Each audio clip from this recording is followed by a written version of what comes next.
प्रिय साथियों, जीवन में विवेक की बहुत आवश्यकता होती है।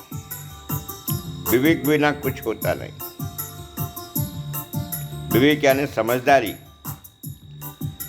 हम जिस सरस्वती को आराध्य मानकर पूजते हैं, बसंत पंचमी को जिसका जन्मदिन मनाते हैं, पर मन में उसका जन्म नहीं मनाते।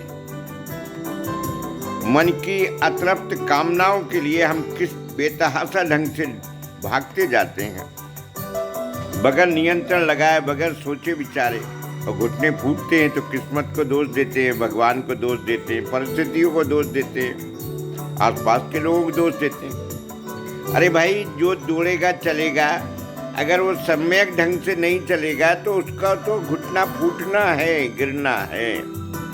इसलिए समझदारी से काम लें, विवेक से काम लें। और विवेक का मतलब है जो उचित हो, आपका भी हित हो, सामने वाले का भी हित हो। तो सरस्वती पहले ज्ञान के रूप में होती है। ज्ञान का मतलब किसी विषय वस्तु की प्रमाणिक जानकारी। वो जानकारी जब हमारे मस्तिष्क में साक्षात्कार करती है तो फिर हम अगर कॉन्सेंट्रेट होकर उसे सुनते समझते हैं ज्ञान को, तो वो हमारी मेमोरी में, स्मृति कोश में चली जाती है, वहाँ ठहरती है, रहती है। इसलिए सरस्वती बैठी रहती है। स्मृति जिन्हें हम यादें भी कहते हैं। तो प्रिय दोस्तों, जब स्मृति में हमारे ज्ञान आ जाता है और वो ज्ञान समय पर उपयोग में आता है, जब हमें ज़रूरत पड़ती है, हम स्मृति में से लाकर उसकी व्याख्या करते हैं, उसके हिसाब से चलते हैं, तो वहाँ विवेक हो जाता है। विवेक बिना जीवन सूना है। विवेक विद्वता को नहीं कहते। विवेक है उचित अनुचित का निर्णय।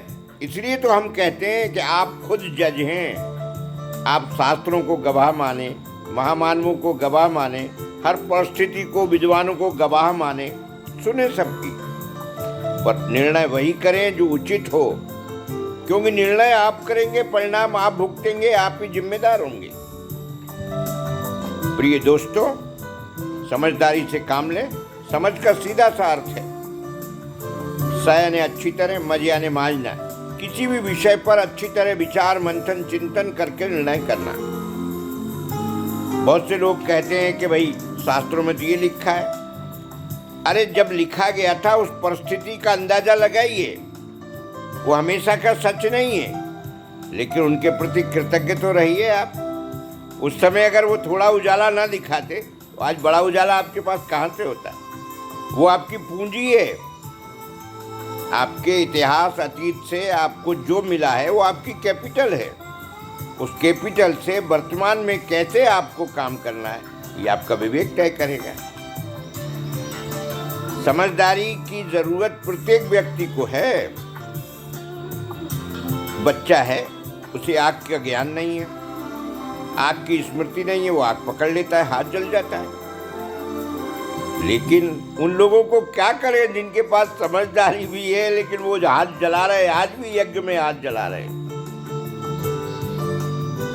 ईश्वर को चापलूस मान रखा है, चापलूसी पसंद करने वाला मान रखा है, रिश्वतखोर मानने लगा है। दुनिया में बहुत सारे मुफ्तखोर ईश्वर का नाम लेकर के दौड़ते भागते हैं, लोगों के श्रम की, मेहनत की कमाई को हजम कर जाते हैं। नहीं, ठीक नहीं।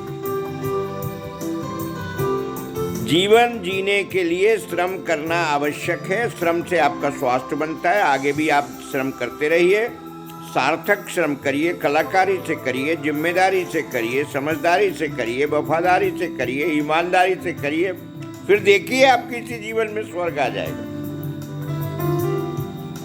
व्यक्तिगत रूप से सरलता, सौजन्यता, समझदारी होना चाहिए, सरलता होना चाहिए, सम्यकता होना चाहिए, शुद्धि होना चाहिए, पवित्रता होना चाहिए। ये तनाव मुक्ति रहेगी अगर आपको ऐसा जीवन जीते हैं तो। लेकिन जब समाज की बात करेंगे तो स्वार्थ और परमार्थ में हमें समन्वय बिठाना पड़ेगा। ईश्वर कोई वर्गभेद नहीं करता। जहाँ सम्यकता होगी, संतुलन होगी, वहाँ बराबर आता जाता है और जीवन को सचेष्ट करता है, जीवन को जागृत करता है, आत्मा को संतुलित रखता है। हम करते हैं भेदभाव।